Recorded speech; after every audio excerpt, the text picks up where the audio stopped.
reclamos por mejores condiciones laborales y de salarios, la insalubridad, los suicidios y los chalecos antibalas aparecen en el centro de la escena. A 30 años de aquella histórica huelga policial, ¿a qué condiciones se enfrentan hoy los y las trabajadoras? ¿Y qué queda todavía por cambiar? Hoy en La Letra Chica, Policía de hoy, ¿carencias de ayer?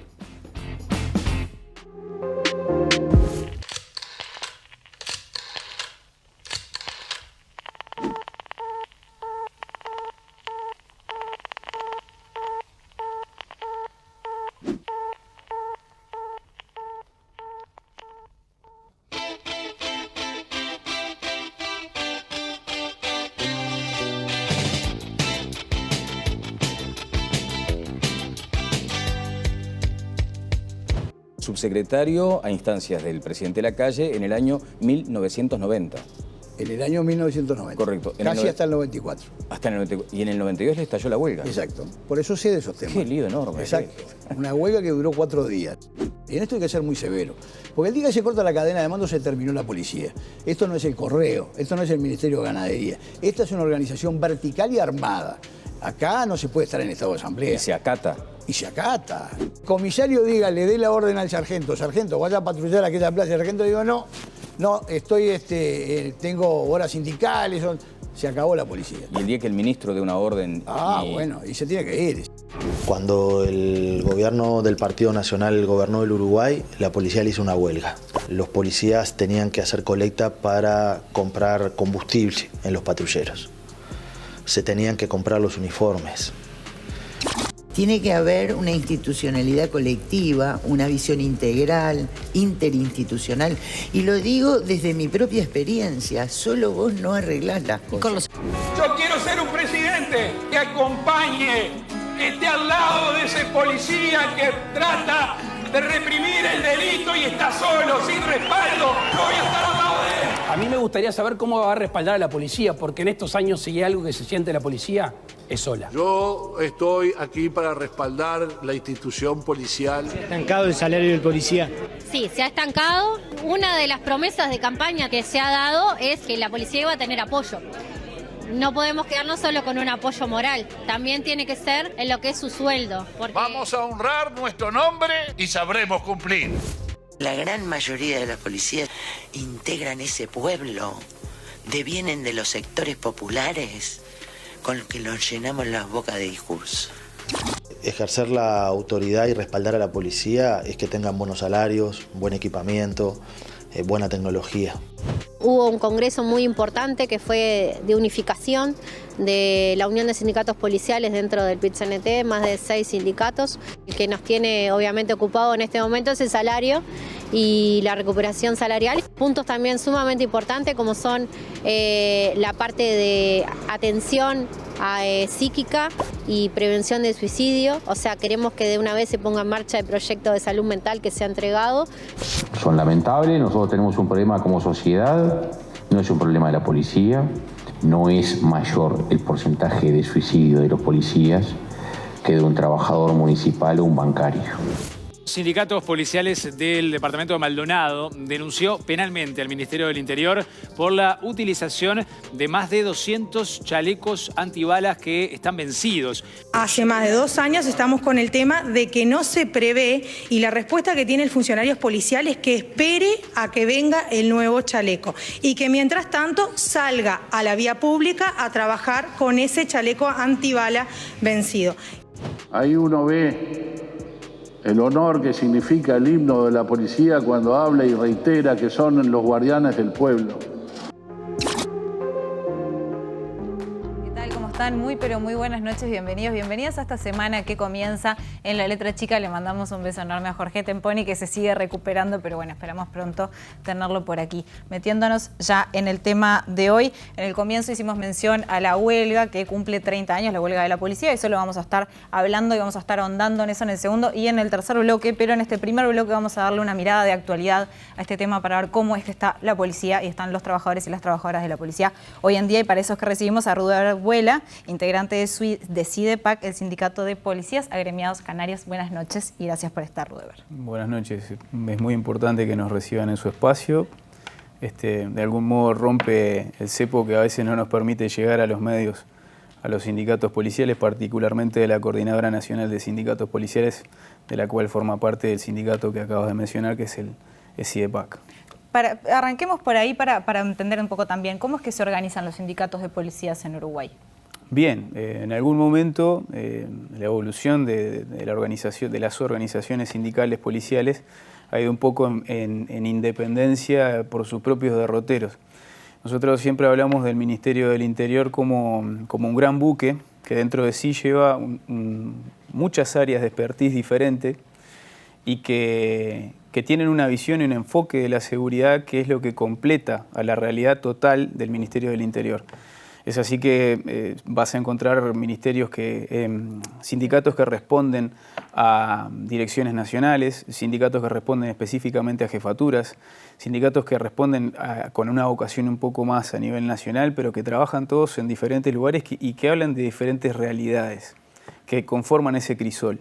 Y cuando hablamos justamente de esas realidades, por ejemplo, veíamos lo que fue esta denuncia del sindicato de Maldonado en lo que refiere a los chalecos antibalas. O sea, los y las policías viven diferentes situaciones según donde se encuentran, según el trabajo que desempeñan. ¿Cuáles dirías a nivel general que son lo principal que destacarías en lo que refiere a las condiciones que tienen los y las policías hoy en día? Bien.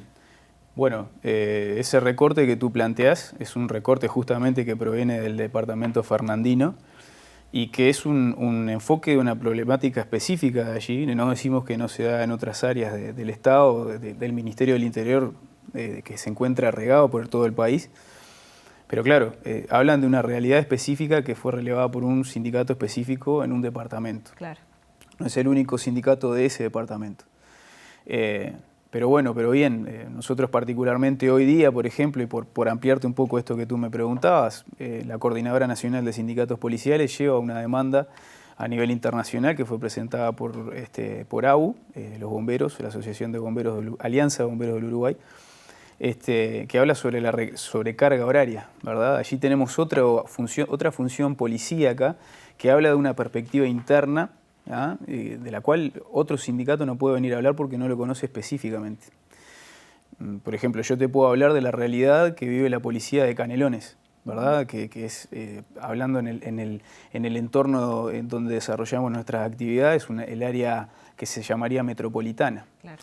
Pero que en su asignación de recursos, tanto técnicos como humanos, es totalmente diferente a la asignación de recursos que tiene Montevideo.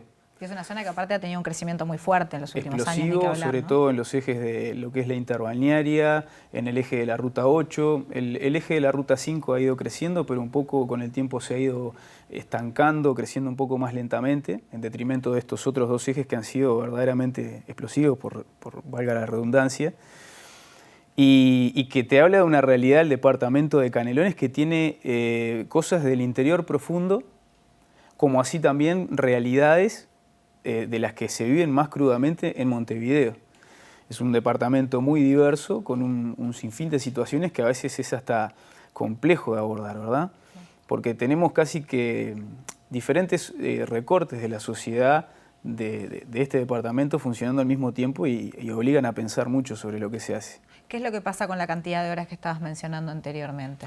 Bueno, los compañeros bomberos están pasados del trabajo horario, no cumplen con los horarios que trabajan el resto de cuerpos policíacos. Particularmente yo te puedo hablar de la realidad del policía de Canelones, que hoy trabaja en un horario de 12 por 36, 12 horas de turno por 36 de descanso, con 2 reposiciones mensuales de horario para llegar a cubrir. Bueno, estos compañeros están pasados ampliamente de ese parámetro de horas. Y sin embargo, hay que decirlo, hay que sacarse el sombrero de que estos profesionales, estos compañeros profesionales bomberos, hacen su tarea de manera denodada y muy comprometida a pesar de todo ello.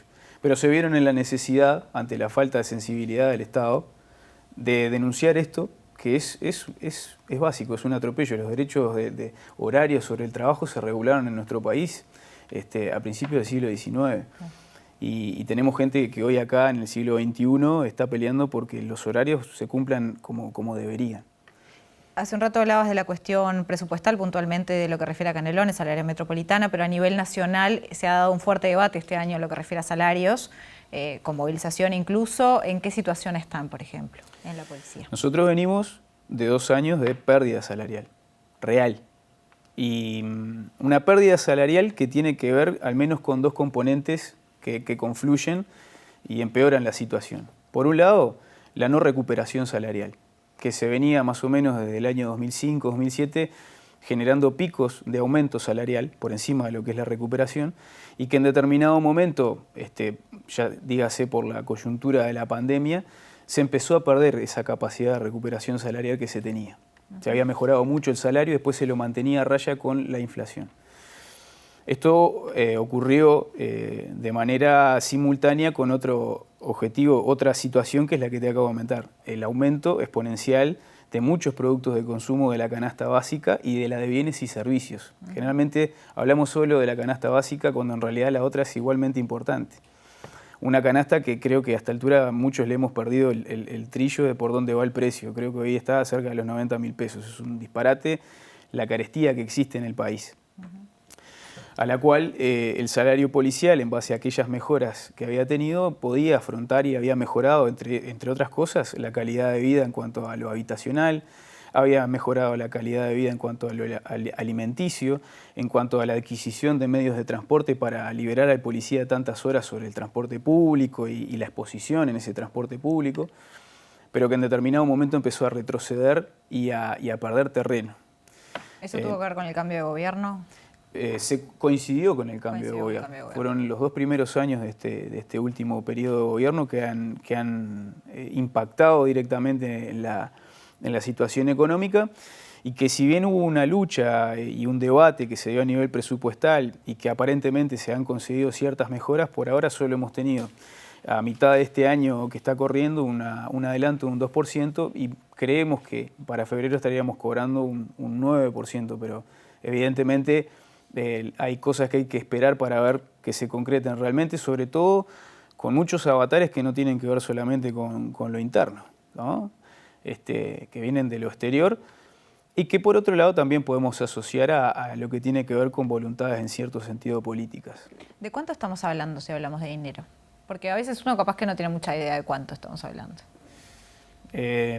Para equipararte en términos reales, si tú querés comparar el precio de la canasta básica, que es aproximadamente, ya te digo, de entre 80 y 90.000 pesos hoy día, a un salario de un agente que entra con el mínimo grado a la policía, que entra cobrando en el entorno de los 32.000 pesos, afrontar ya esa canasta es muy complejo. Después, dependiendo dentro de la zona metropolitana donde se viva, se paga una mayor cantidad, se eroga una mayor cantidad de dinero a lo que es un alquiler y ahí, bueno, veremos dependiendo del grado que tenga el policía, pero el policía que recién arranca con ese salario para afrontar esos otros gastos.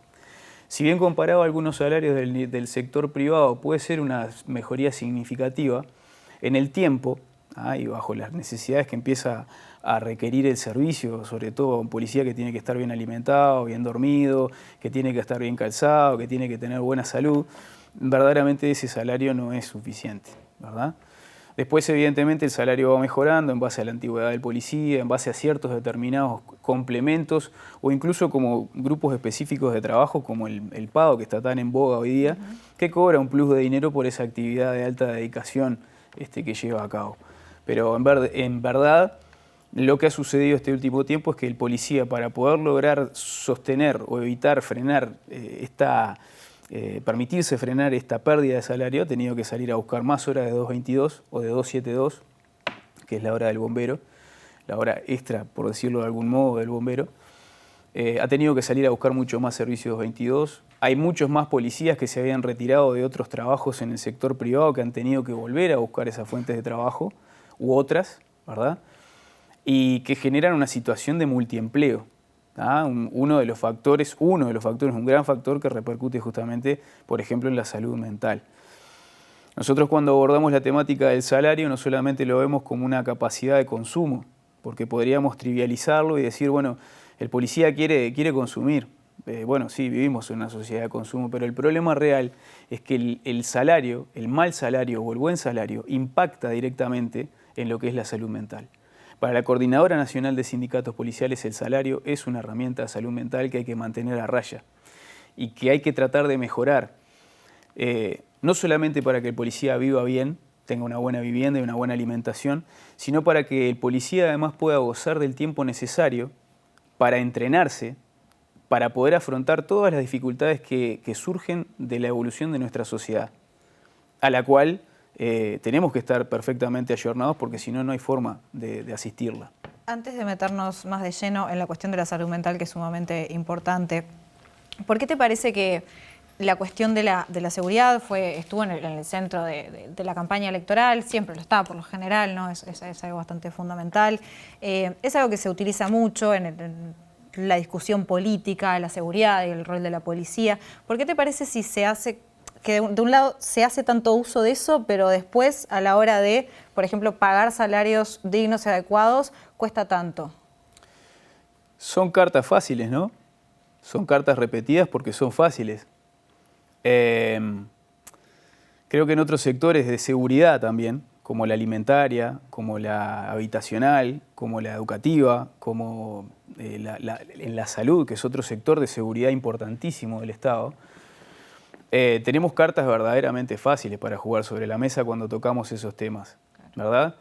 Creo que la sociedad uruguaya y el sistema político uruguayo debería darse la capacidad y la posibilidad, que está a la mano, de sentarse a decir, logremos un acuerdo político, un acuerdo social de todas las fuerzas vivas del Estado, para que haya ciertos determinados temas que se mantengan como una línea permanente y nos permitan elevar incluso el nivel de la política partidaria que se lleva a cabo. ¿Sí? Abordar otros temas. Cuando la gente se preocupa de lo que pasa en países que decimos avanzados, muchas de las cosas que suceden en esos otros países es que ha existido acuerdo político, acuerdo social, después de desangrarse en guerras y en conflictos intestinos importantísimos, en decir, hay núcleos temáticos que tienen que estar resueltos para poder evolucionar a otras cosas. No podemos estar todo el tiempo cada 5 años, ¿no? O incluso cada menos. Acá en este país se dice que la campaña política dura los 5 años de un gobierno. No podemos estar cada 5 años o menos tomando la carta y jugándola cada rato. En principio porque se gasta.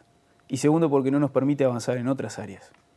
Y eso mantiene a la sociedad ante un nivel de perjuicio, de situaciones no resueltas, que es como andar en una especie de bicicleta sin cadena, ¿verdad?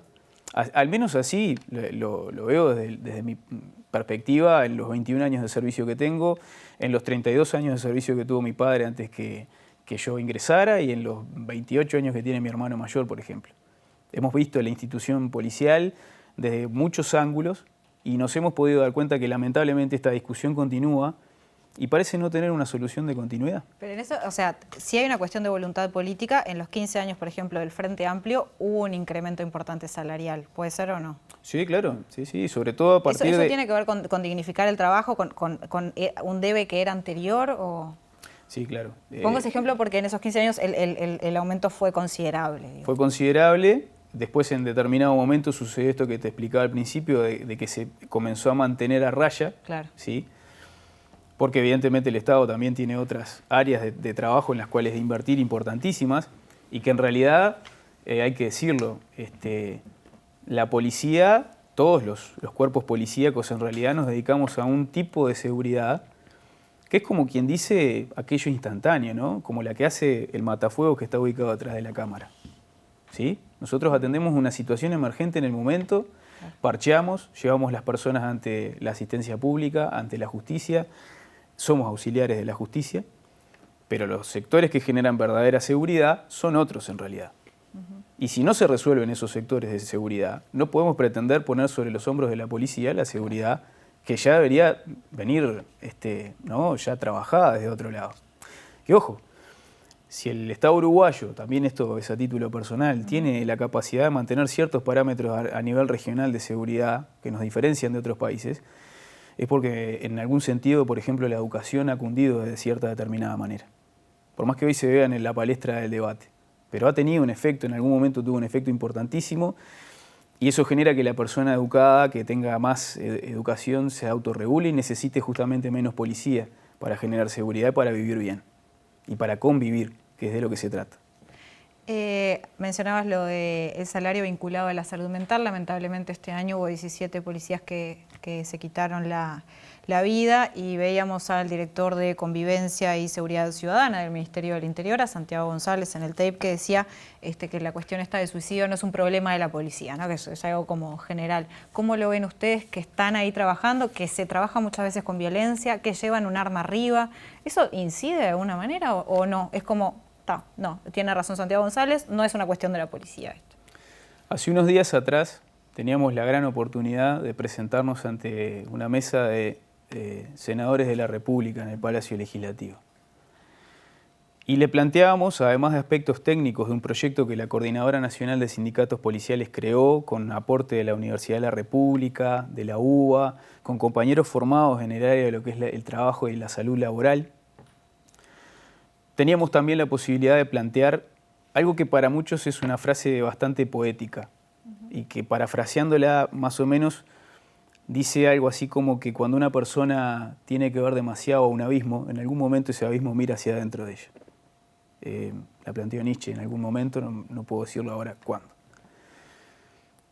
Y esa realidad, que ese momento, esa situación, que a alguno le puede parecer una frase de un romántico, que a alguno le puede parecer algo meramente trivial, es lo que vive a diario todo policía, todo bombero, ¿sí? Todo policía caminera, en fin, todo policía comunitario, que va y se mete directamente dentro de las problemáticas y ve de la forma más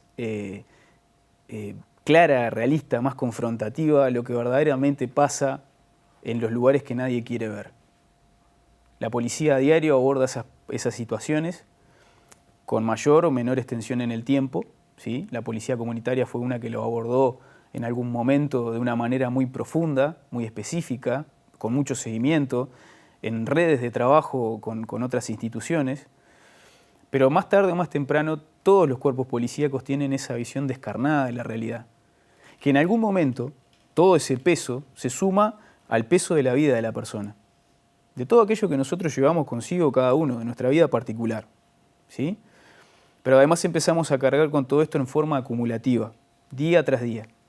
Y una práctica que tenía, por ejemplo, me acuerdo mi padre, que nunca la entendí mucho porque él no contaba qué era lo que vivenciaba en el trabajo, la comencé a comprender años después que ingresé en la policía en plena crisis, en el año 2001. Comencé a comprender por qué él no llevaba la realidad que vivenciaba en su trabajo día a día a la casa. Y era porque es. Parece un error de gramatical y no. Es un viaje en el tiempo del discurso porque es tan dura que compartirla con tu familia todos los días verdaderamente en algún punto te puede llevar a perderla. También el silencio te puede llevar a perderla. ¿Y con quiénes hablan? ¿Con quiénes pueden hablar? Hablamos entre compañeros, dialogamos cuando hay tiempo, ¿verdad? Porque en el turno, en realidad, la mayor parte del tiempo, cuantos menos somos, hoy tenemos una crisis de cantidad de personal. Hablo de la realidad de Canelones, quizá no es tanta la realidad de Montevideo, pero hay otros lugares en los cuales hay unidades manejándose al límite del mínimo personal que se podrían manejar, y a veces no tenés tiempo ni siquiera para prepararte un mate, algo que cualquier oficina podría hacer un derecho. Cuando llega a trabajar. Exacto. Y cuando tenés tiempo hablas con la persona. A veces llegás al punto lindo, si se quiere, de poder hablarlo con un civil que llega con un problema. Que al final, pobre, calculo que se va con otro problema, que es que vos le estás contando que estás, ¿no? Abordaste esto o él te contó, entonces el relacionamiento humano en algún momento lleva a que intercambies. Pero en realidad la descarga del policía es poca, no existe una descarga real. Y en parte el salario había generado que el policía tuviera otras actividades, otros cables a tierra, donde descargar esa tensión. ¿Se entiende? Yo te digo que hoy, personalmente entiendo que el policía debería ser casi como una especie de profesional de la psicología, que cada tanto debería tener esos momentos de ruptura del círculo con una buena terapia, que le permitiera sacarse todo eso de arriba. O por lo menos procesarlo de manera que no se fuera generando un nudo problemático incapaz de ser resuelto por la persona que finalmente lo termine llevando a tomar ese tipo de decisiones. ¿Ah? Decisiones que uno dice, el suicidio, ¿verdad? Pero en la unidad en la cual yo acabo de dejar el turno a las 19 horas, en una poca cantidad de personal, hay un índice elevadísimo de problemas cardiovasculares. Claro. Problemas de estrés crónico que se van generando y que cada persona lo resuelve de manera diferente. O no lo resuelve, no lo puede resolver y termina infartando, muriendo. Hace poco pasé por la situación de un compañero de 33 años, con hijos chicos, recién nacidos, muere de un infarto fulminante. Ciertamente, ciertas problemáticas resueltas, el tipo murió de un infarto fulminante. ¿Podemos decir que es directamente proporcional a su vida laboral? Y capaz que alguien me lo puede pelear, pero sin embargo yo y muchos de mis compañeros podrían ser capaces de decirle, sí, mirá, es muy probable que la mala alimentación, que los vicios, el cigarro y algunos otros que también de repente tenemos la capacidad de poder llegar a la casa a tomar una cerveza, a veces se generan círculos viciosos y todo confluye en lo mismo. Capaz que no me suicidé, pero me dio un infarto, o me dio una crisis de ansiedad, o me dio una somatización de algún otro tipo de una enfermedad que el cuerpo la va volcando hacia otro lado y que en algún momento te afecta, primero que nada como ser humano, y segundo como funcionario, para sí y para el público que es depositario del servicio que nosotros brindamos. Clarísimo. Rubén Arguelas, muchísimas gracias. Gracias a ustedes y a las órdenes para acompañarnos. Muy bien, quédense en La Letra Chica, que en el próximo bloque vamos a estar hablando de la huelga que ocurrió hace 30 años y vamos a estar hablando también del presente.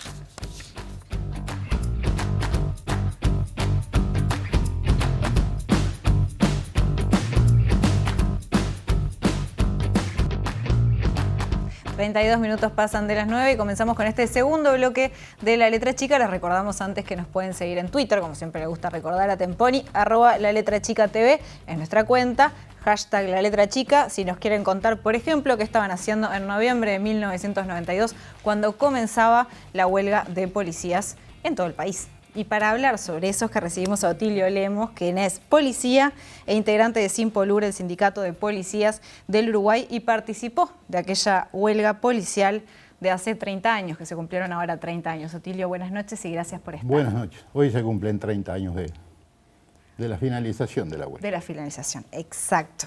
Esa huelga que comenzó con una acampada frente a lo que es la actual sede de la Guardia Republicana.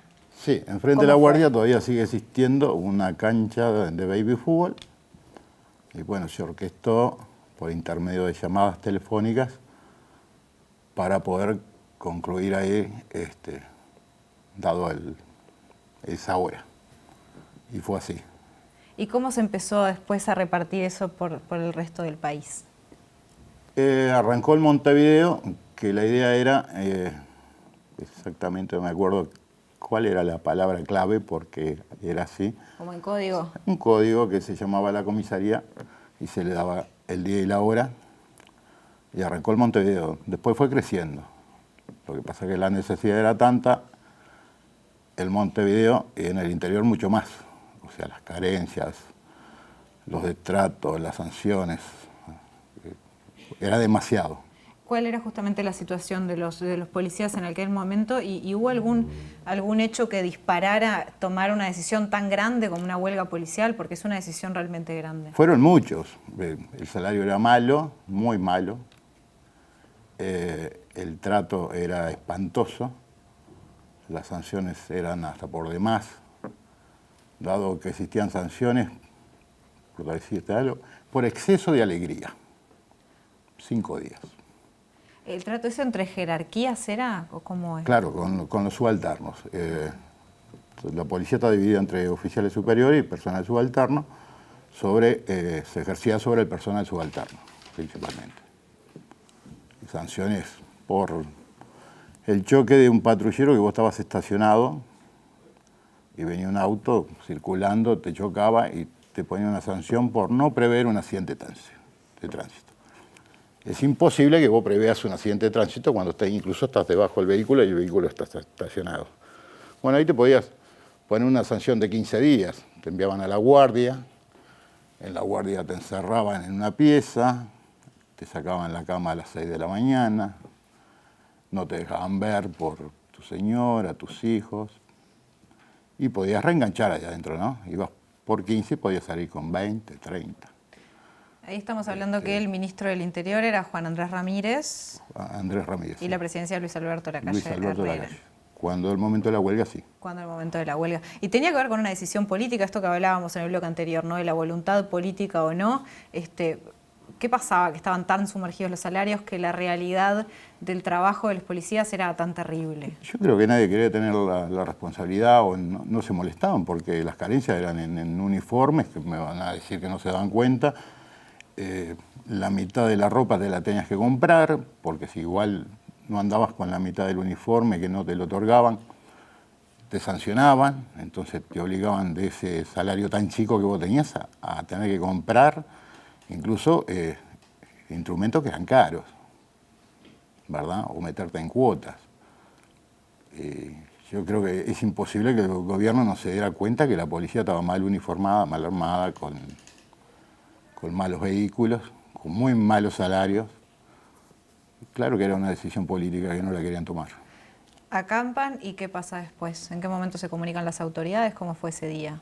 Bueno, el día, entre los primeros 50, 60 que llegamos, lo primero que hacen es cerrar lo que es Varela, entre Centenario y Varela, y el hospital policial, que la idea era desalojarnos.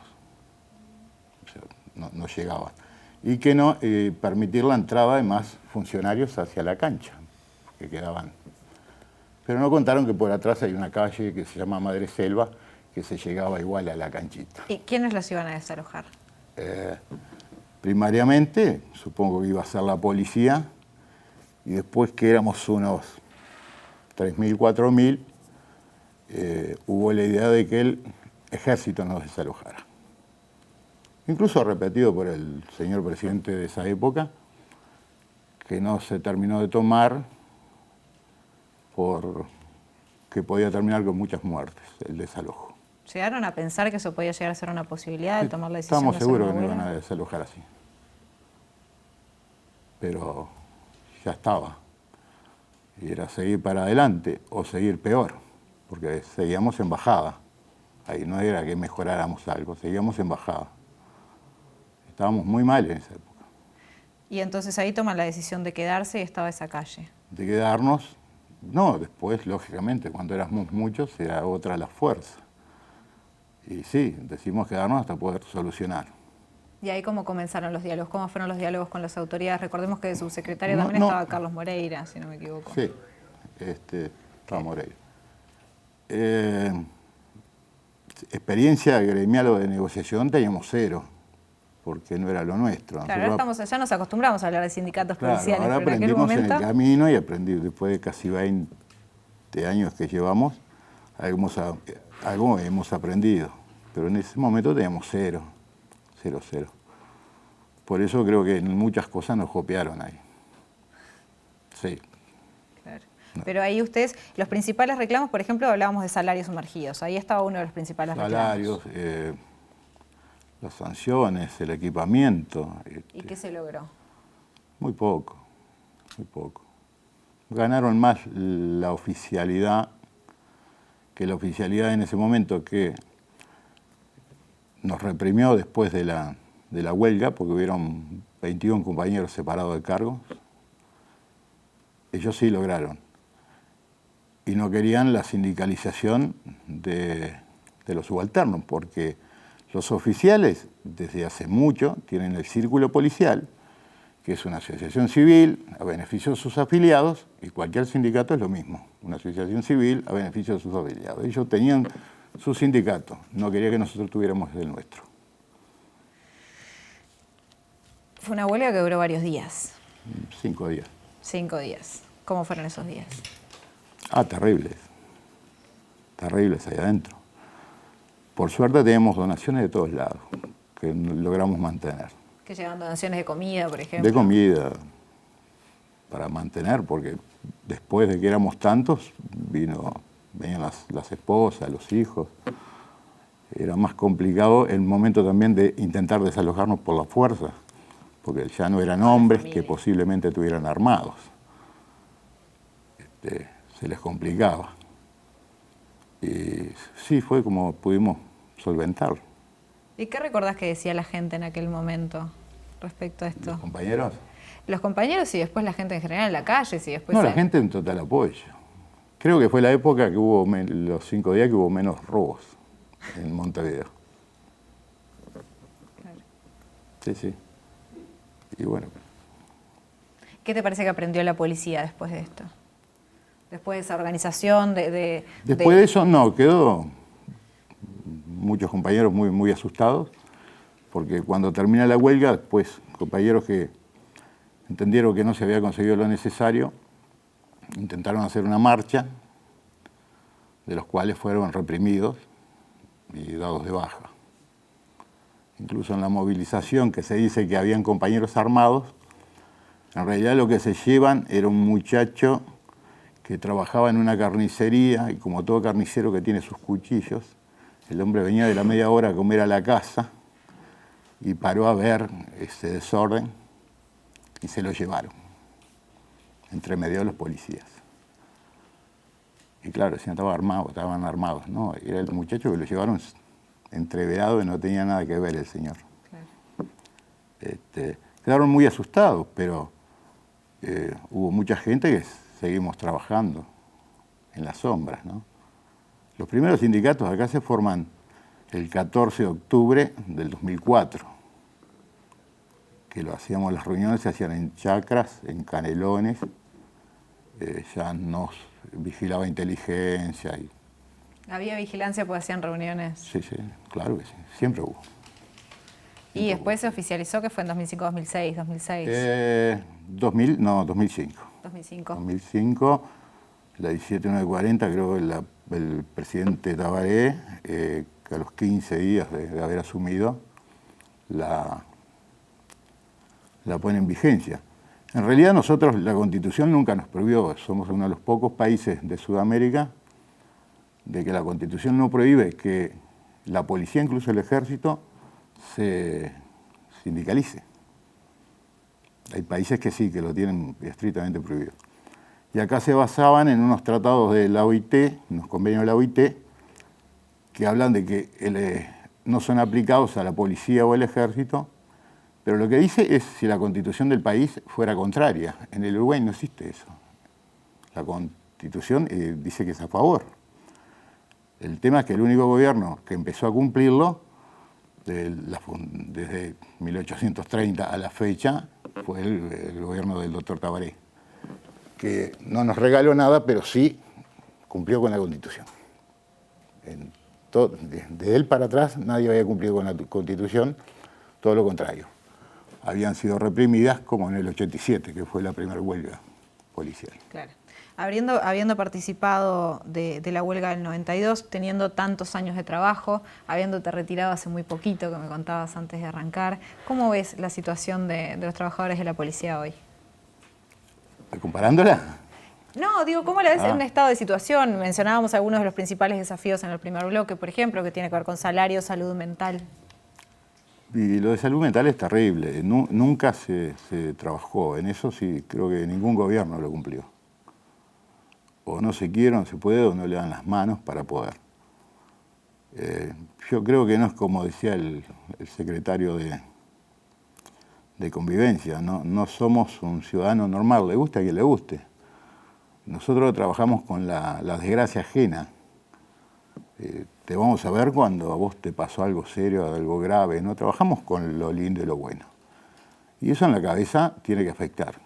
En determinado momento te tiene que afectar.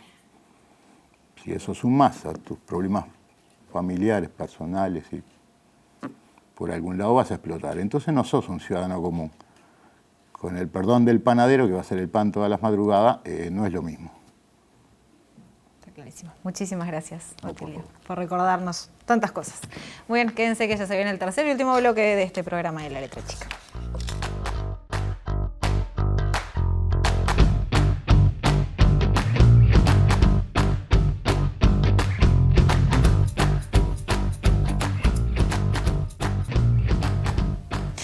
en este tercer y último bloque de La Letra Chica le vamos a dar una mirada antropológica al tema que estamos tratando hoy y para eso recibimos a Federico del Castillo. Federico es justamente antropólogo social y además doctorando en antropología por la Escuela Interdisciplinaria de Altos Estudios Sociales de la Universidad Nacional de San Martín. Ya lo hemos tenido antes en La Letra Chica. Federico, buenas noches y gracias por estar nuevamente con nosotros.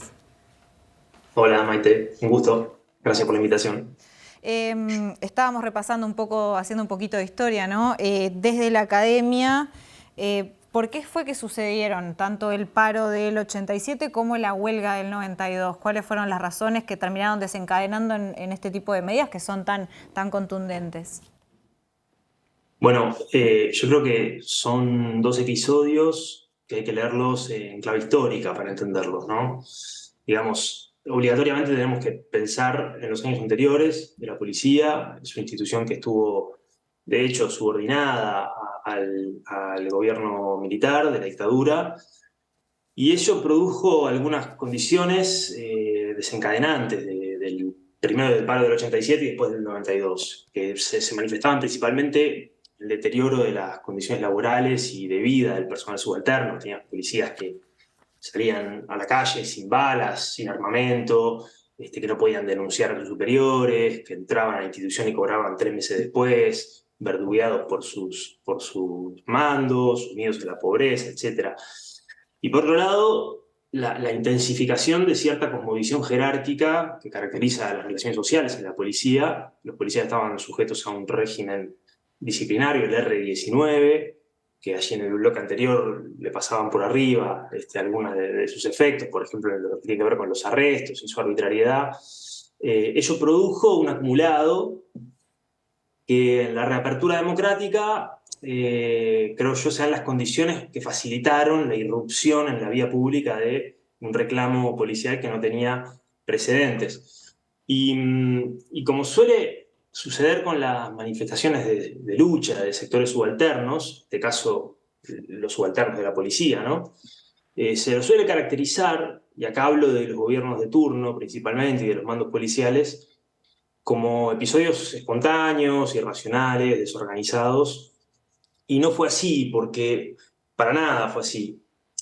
Cuando uno ve los dos episodios uno al lado del otro, que es como hay que leerlos, me parece a mí, vemos que hay un aprendizaje acumulado, vemos decisiones, vemos cierta organización, que en el 87 fue una cosa, que si querés podemos conversar un poquito de eso como intro, y en el 92 ya se empiezan a ver algunos cambios que van dándole forma, modelando un poco el conflicto, ¿no? Vamos con lo del 87, Federico, si querés. Dale. El paro del 87 es un paro breve. También sucede en noviembre, el Día de los Difuntos, el 2 de noviembre, dura 2 días, en el marco de la visita de Felipe González, el presidente del gobierno español, lo cual nos dice algo también del timing de los policías que de algún modo aprovechaban la mirada internacional posada sobre el país para mostrar su reclamo, ¿no? Y fue un acampe, esta vez como en el 92, pero en el predio de Radio Patrulla, en el Prado, donde hoy funcionan oficinas de la Guardia Republicana también, que en aquel momento estaba el cuerpo de Radio Patrulla. Allí los policías tenían una plataforma de 15 puntos, voy a destacar algunos, que pintan un poco el panorama de la policía de entonces: la dignificación salarial, mejoras en el acceso a vivienda, provisión adecuada de uniformes, las críticas al trato diferencial asociado a las jerarquías, por ejemplo en el hospital policial, que los oficiales tenían un trato privilegiado comparado con los subalternos. El rechazo a la indivisibilidad de la función policial, esto es muy interesante, esta idea de que el policía es un policía de 24 horas, poniendo en cuestión el Estado policial, ese régimen al que están sujetos los policías, que creo que es un reclamo que quizá no es tan apropiado por la policía de hoy, pero que me parece a mí que hay que problematizarlo y pensarlo mucho en el presente. Y también dos elementos significativos: la desmilitarización policial. Ellos decían que había que tenía que ser interpretado por completo el término guardia civil para hablar de la policía. Tradicionalmente la policía uruguaya fue una institución civil que durante la dictadura pasó a estar militarizada, y eso produjo una cantidad de rispideces, ¿no? Y por otro lado, la exigencia de los policías a asociarse, a sindicalizarse, ¿no? Que como decían también anteriormente, estaba habilitado por la Constitución o no estaba prohibido. Este paro se salda de forma muy perjudicial para los policías. Se negocian algunos aumentos, ahí el gobierno era de Julio María Sanguinetti, el ministro del Interior Antonio Marchesano, pero eran aumentos que ya estaban pautados desde el mes anterior, se había negociado ya en octubre, entonces los efectivizan en noviembre y por otro lado adelantan aumentos que estaban previstos en la rendición de cuentas del año que viene, y el escalafón más beneficiado siempre fue el escalafón superior. Esto se va a repetir en el paro del 92. Y después se hicieron algunas facilidades en el acceso a vivienda, pero el propio director del Banco Hipotecario del Uruguay dijo que era muy difícil estimar cuántas viviendas iban a construir. De los 15 puntos que tenía la proclama, digamos, los reclamos, solamente 2 se contemplaron, ¿no? ¿Y por qué? ¿Por qué, no? ¿Por qué salió tan mal esto para los policías? Yo creo que hay 2 cuestiones acá a analizar, que los policías la tuvieron en cuenta en el 92. La primera es la falta de experiencia en este tipo de negociaciones y reclamos. Y la segunda, ciertas evaluaciones morales negativas de parte de los policías que participaron en la protesta, porque habían ingresado al predio de la Campe trabajadoras sexuales, había habido consumo de alcohol, que de algún modo muchos policías consideraban que eso dañaba la imagen de los uniformados y que se retiraron rápidamente del conflicto. Entonces no se logró sostener en el tiempo y la verdad que perdieron en la negociación. Ahora bien, 5 años después, perdón, te interrumpí. No, te estoy escuchando con muchísima atención. Mira, Vayamos para el 92 a ver qué pasó ahí. Dale, vos interrumpime cualquier cosa. En el 92 tenemos un contexto de alta conflictividad social. Digamos, hay muchos sectores movilizados, los docentes, trabajadores de la salud, maestros, el transporte, funcionarios públicos. Y los policías también encuentran un timing ahí, una ventana de oportunidad. Es un paro que dura 5 días también, acampando, como decía el policía en el bloque anterior. Botilio, frente a lo que es hoy la Guardia Republicana.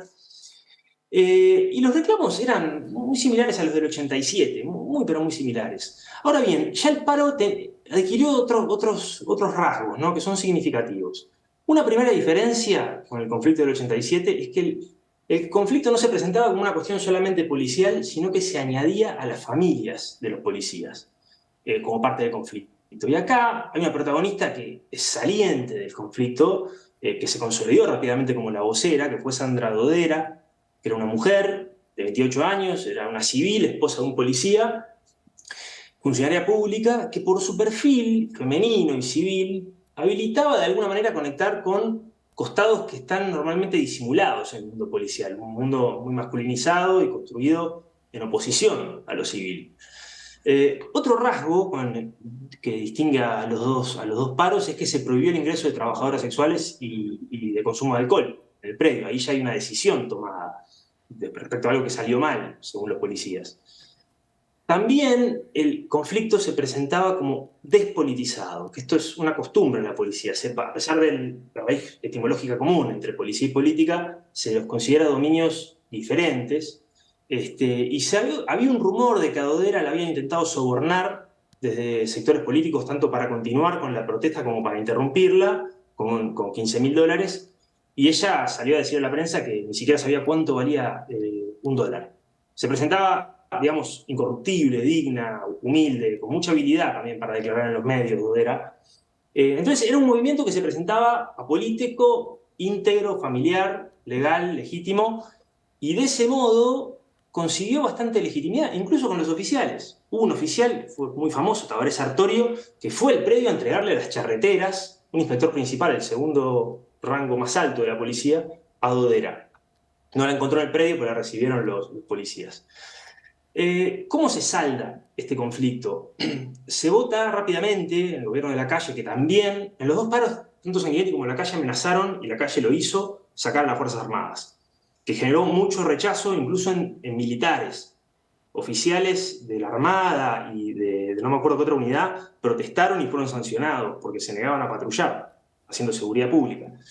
Se votó un proyecto de ley, te decía, que convertía canastas de alimentos en dinero y se les daba aumentos salariales a los policías. Pero cuando uno ve los aumentos que se dieron, yo agarré una tabla y lo hice, el grado más beneficiado por los aumentos fue el de inspector general, el grado más alto, que aumentó un 36% el sueldo. casi 1 millón de nuevos pesos en aquel entonces. En cambio, la gente de segunda, por ejemplo, el más bajo aumentó un 24%, que eran 163.000 pesos. No solo porcentualmente, sino que en términos netos, los mayores grados policiales son los que negociaron a su favor, capitalizando el conflicto de sus subordinados, ¿no? Bueno, hay varias lecturas que se pueden hacer sobre el desenlace, ¿no? Pero yo creo que nos dejan un par de legados, un par de ideas que quería compartir con ustedes.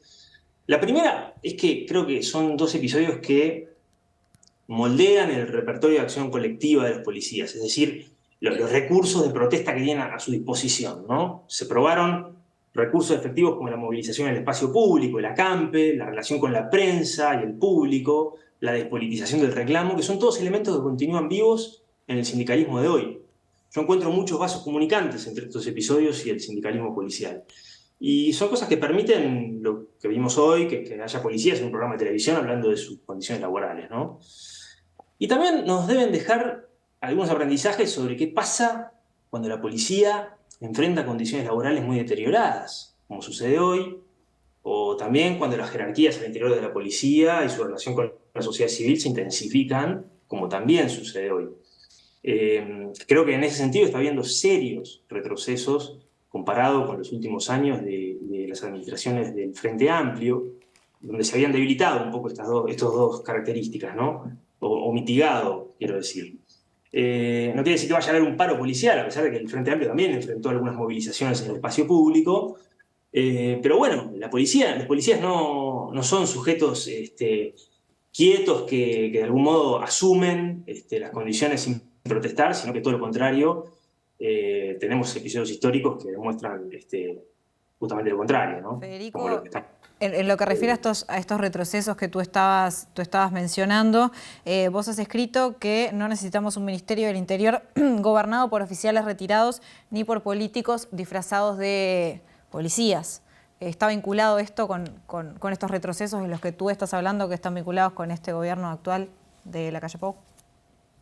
Sí o no, o sea, eso es otro problema, creo yo, que es el del gobierno civil de la policía, que en la actualidad es evidente porque no hay una estrategia de seguridad, y porque de hecho así los ministros del Interior, los jerarcas y los funcionarios políticos del primero al último que están ocupando el Ministerio del Interior han cedido su poder frente a la policía y se han lavado las manos bajo la premisa de que los policías, los oficiales, los jefes, los mandos saben lo que hacen. En lugar de apostar a la audacia, a la imaginación, a construir soluciones nuevas para problemas que no hemos podido solucionar durante varios años. Eso es un problema en sí mismo. Por otro lado, cuando además no se solucionan problemas que evidentemente tienen los policías y que ya son de público conocimiento, que por ahí se intentaron disimular un poco, pero bueno, hablabas antes en el programa de los chalecos, hablamos de los suicidios. No puede decir el director de convivencia que los policías enfrentan esto como cualquier otro trabajador. Eso es un problemón que tiene el Ministerio. Y el Ministerio no dispone de datos de suicidios al público. No se los da a los sindicatos, no se nos da a los académicos los pedidos, la solicitud de informes del pedido de acceso a la información pública que hacemos, no se nos responde. Yo pedí este dato en el mes de marzo, todavía no recibí.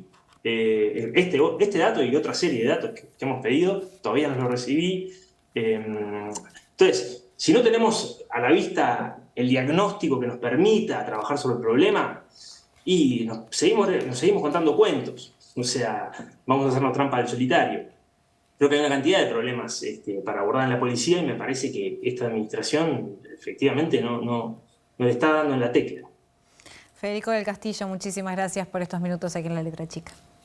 Bueno, gracias a ustedes. Que anden bien. Vos también. Bueno, muchísimas gracias por acompañarnos. Llegamos al final, nos volvemos a encontrar mañana como siempre a las 21 horas en vivo por la pantalla de TV Ciudad. Quédense que ya se viene Línea de 3 por si estaban extrañando a Wilmar Amaral y mañana volvemos nosotros con el tema Fake News. Así que bueno, hasta mañana, que descansen y como siempre gracias por estar.